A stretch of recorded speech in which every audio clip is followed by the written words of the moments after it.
Bonjour Bruxelles, l'invité de 8h15.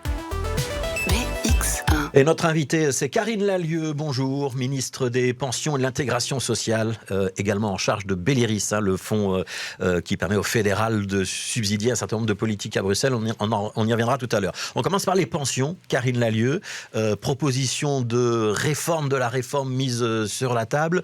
Elle est bien accueillie ou elle est accueillie fraîchement par vos partenaires de gouvernement ? Bonjour, alors ce que j'ai essayé de faire, c'est de faire des propositions qui font un équilibre. Un équilibre parce que j'ai entendu énormément de réactions ces dernières semaines, ces derniers mois, de la part d'un peu tous les partis. Et c'est normal, les pensions, c'est important. C'est le revenu de plus de 2,5 millions de personnes aujourd'hui, de nos aînés. Et donc j'ai essayé de déposer sur la table une correction du mois de juillet parce que nous devions répondre... Il y a eu un accord au mois de juillet, mais il y avait un petit dérapage budgétaire. Donc on vous a demandé de revoir la copie. Et donc je fais une correction pour effectivement que ce soit neutre budgétairement.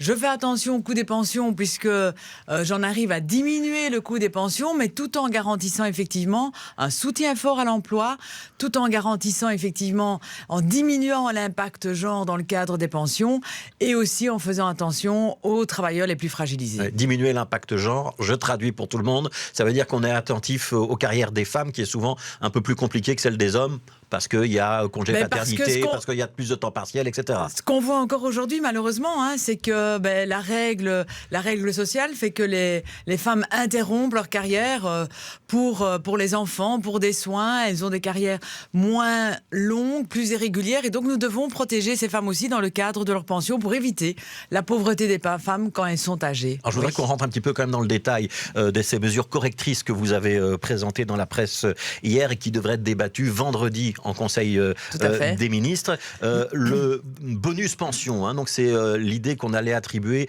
2 € par jour supplémentaire à ceux qui travaillaient au-delà de l'âge de la pension. De la pension anticipée, pas de la pension, de la pension anticipée. Oui, donc après 42 ans de carrière. C'est bien ça. On va le réduire. Enfin, on ne va pas le réduire, on va le lisser un petit peu. Alors, ce que je propose simplement, c'est que pour les tout hauts revenus, il n'y ait plus de possibilité de bonus parce que ces personnes-là travaillaient déjà. Mais donc pas pour les bas revenus, là il n'y a rien qui change. Pas pour les bas revenus, pas pour les basses pensions, parce que là c'est vraiment un plus pour tous ces travailleurs qui verront leur pension significativement augmenter dans le cadre effectivement de leur retraite. Et c'était important de soutenir ces travailleurs qui n'ont pas des grosses pensions. Et pour moi c'est là l'importance du bonus, soutenir le travail et les travailleurs qui ont moins à partir de gros quand revenus. C'est un gros salaire, une grosse pension, Karine Lallieu? Alors écoutez, une grosse pension et un gros salaire, on parle de haut salaire, mais on parle effectivement, mais je devrais voir ça avec les partenaires de la majorité, de 4 000 à 5 000 €. À partir de 4 000 à 5 000 €, chiffre qui donc visiblement est encore en négociation. C'est les négociations. Ouais. Moi, je ne suis pas une fétichiste des chiffres. Je veux simplement que là, ce soit les travailleurs les plus faibles qui soient visés par le bonus pension. Donc le bonus pension continuera à bénéficier aux plus bas revenus et aux moyens revenus. Les règles d'accès à la pension minimum, c'était jusqu'à présent, dans le projet initial, 30 ans pour les salariés et les indépendants, 20 ans pour les fonctionnaires. Finalement, ce serait 30 ans pour tout le monde? En fait, ce qu'on essaie de faire, c'est que de plus en plus... On harmonise les statuts. De plus en plus, des personnes ont des carrières mixtes. On n'est pas toute sa vie fonctionnaire, indépendant ou salarié. Alors, pour avoir accès à la pension minimum, c'est 30 ans pour les indépendants et les salariés. Ce sera aussi pour les fonctionnaires. Mais d'un autre côté, vous saviez que quand vous étiez 20 ans salarié et 10 ans fonctionnaire, vous n'aviez pas accès à la pension minimum. Mais quand vous étiez 10 ans salarié et 20 ans indépendant, oui. Donc, toutes ces règles n'ont plus de sens aujourd'hui. Je demande d'harmoniser. 30 ans pour tout le monde. Tout le monde aura les mêmes droits et les mêmes règles. C'est important puisque cette pension minimum, je le rappelle, a été augmentée de manière considérable grâce au Parti Socialiste. C'est à peu près 1 700 € maintenant, c'est ça? Non, au 1er janvier 2024, ce sera 1 680 € à peu près. Oui, donc tout à fait. Presque 1 700. Mais presque 1 700. Donc 30 ans de carrière pour avoir le droit à la pension minimum. Un mot sur la péréquation des pensions des fonctionnaires dans le service public. Donc ils ont un système où les pensions augmentent mécaniquement. On va réduire ce système-là? Alors, On va le lisser de nouveau. En fait, votre pension, quand vous êtes pensionné, par exemple, de l'enseignement, si les salaires des enseignants augmentent, votre pension augmenteront aussi, mais sans plafond. Alors, je dis simplement que tous les fonctionnaires doivent voir leur pension augmenter de manière égale, mais on plafonnera les possibilités d'augmentation. Là aussi, comme pour les salariés et les indépendants, c'est une question de justice sociale entre les différentes fonctions. Mais bien évidemment, les fonctionnaires auront toujours droit à l'indexation et auront toujours droit un peu à une augmentation de leur pension, comme pour être une augmentation comme pour le bien-être, comme pour l'ensemble des autres travailleurs. Elle va un petit peu au-delà de l'indexation. Oui, c'est ça. Mais donc, ce ne sera plus pour les plus hautes pensions. Mais l'indexation est toujours garantie. Oui. L'indexation est garantie, mais il y aura cette augmentation, cette péréquation qui sera la même que l'enveloppe bien-être pour les autres catégories de travailleurs. Oui, alors une dernière mesure, et elle fait couler beaucoup d'encre, ça concerne la surveillance de ce qui se pratique dans les entreprises et l'idée qu'on pourrait imposer un système d'amende aux entreprises qui n'emploient pas assez de travailleurs âgés, donc plus de 60 ans. Alors, ça passe pas du tout. Je ne veux pas parler d'amende. À un moment donné, on responsabilise le travailleur en disant vous devez avoir des périodes effectives de travail pour avoir accès à la pension minimum ou la pension anticipée. Je dis à un moment donné que la première cause de discrimination, c'est l'âge. Quand vous avez 60 ans, vous êtes depuis 6 mois au chômage, allez-y pour qu'un employeur vous engage. C'est très très compliqué. Et donc je dis simplement, ok, il y a une responsabilité partagée entre le travailleur et l'employeur.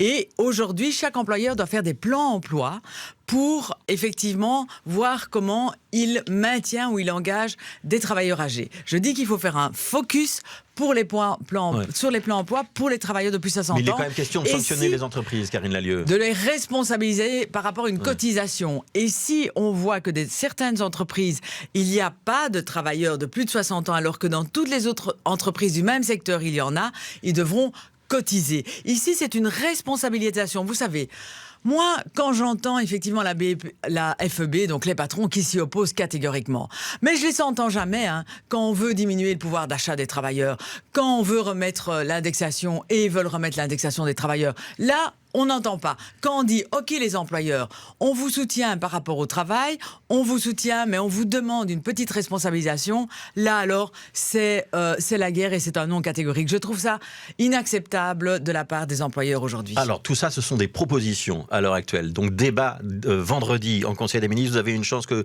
ça passe ou ça va de nouveau être très compliqué entre les bleus et les rouges au sein du gouvernement fédéral? Alors, c'est toujours un peu compliqué parce qu'il y a toujours, effectivement, un autre projet de société derrière. Mais ce que je voulais, c'est quelque chose d'équilibré. Okay, vous avez le sentiment que ça va passer, Karine Lallieu? Par exemple, on revoit la péréquation, donc on touche aux fonctionnaires, je demande de toucher au haut capital au niveau des secondes de pension. On touche effectivement et on demande aux travailleurs de travailler plus longtemps, je demande aux employeurs d'avoir une attention particulière pour ces travailleurs qui sont encore capables de travailler. Oui. Et cet équilibre, j'espère que tout le monde voudra le faire ensemble. Je suis une femme de dialogue, mais j'espère à un moment donné que tout le monde viendra avec la volonté de réussir autour de la table. Nous le devons pour nos aînés et pour les futurs travailleurs. Il y a notamment, on n'a pas le temps d'en parler, mais l'idée de taxation progressive aussi, sur le deuxième pilier des pensions. Je voudrais qu'on aborde deux autres dossiers dans les 2-3 minutes qui nous restent. Le premier, c'est le dossier du métro, avec d'énormes difficultés pour la construction de la station Toute-Silmance au niveau du Palais du Midi. Et on entend de plus en plus de voix dire ce métro, il nous coûte très cher. La région bruxelloise, financièrement, ne va pas s'en sortir toute seule. Il faut que l'État fédéral, et notamment le fonds Belliris, prennent en charge les travaux du métro. Vous êtes la ministre de tutelle du fonds Belliris. D'accord ou pas d'accord? Alors aujourd'hui, Belliris finance déjà à hauteur de 500 millions d'euros le métro. Visiblement, ça ne suffira pas. Alors, c'est un accord qu'il y a entre l'État fédéral et la région et c'est une convention qui durera jusqu'en 2024. Si la région veut un plus grand financement du métro, effectivement, il faudra renégocier ça lors des accords de gouvernement en 2024. Par contre, Belliris continue à investir dans le métro, puisque nous ne sommes pas responsables, effectivement, de la station Toute-Silmance, mais on continue à travailler dans le métro au niveau nord, sur l'extension vers Escarbeek. Alors aujourd'hui, Belliris a garanti son accord avec la région bruxelloise, 500 millions d'euros.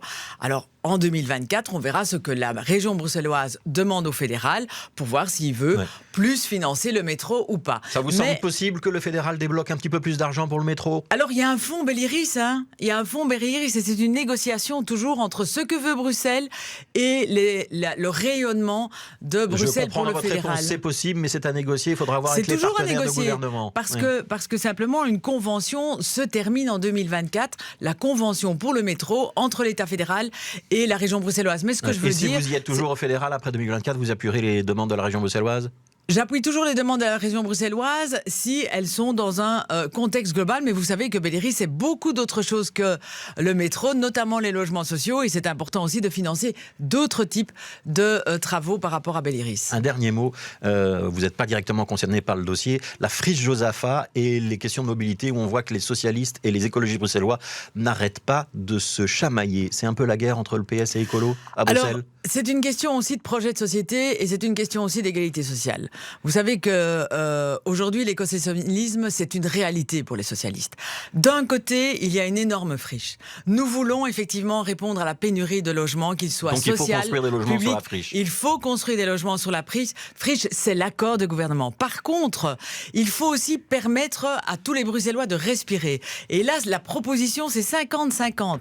Nous répondons à une demande des citoyens, le logement social, et nous répondons aussi à la transition climatique et à la préservation de la biodiversité et des espaces verts. Et donc, c'est ça qu'il faut allier. Opposer le climat et effectivement, une pénurie de logements, c'est opposer les citoyens les uns contre les autres et ce n'est pas travailler vers l'égalité sociale et vers une transition juste. Je demande aux écolos de se ressaisir. Ça veut dire que les différents organismes publics, notamment la Société d'aménagement urbain, ont bien raison d'attribuer le marché sur la construction de logements. Il y a deux choses différentes. Même s'il y a eu une enquête publique et beaucoup d'émotions dans une partie de la population. Mais on doit écouter et on doit toujours rester dans le dialogue. Mais d'un côté, effectivement, il y a un process technique d'un marché où il doit attribuer le marché, sinon il y aura des recours et des amendes. De l'autre côté, il y a le gouvernement qui doit travailler dans le dialogue, et j'espère qu'il n'y aura pas de veto, dans le dialogue par rapport à un plan d'aménagement du territoire, ce qu'ils sont en train de faire. Mais on sait concilier les deux, et je demande à tout le monde qui se reprenne un peu en main. Merci Karine Lallieu.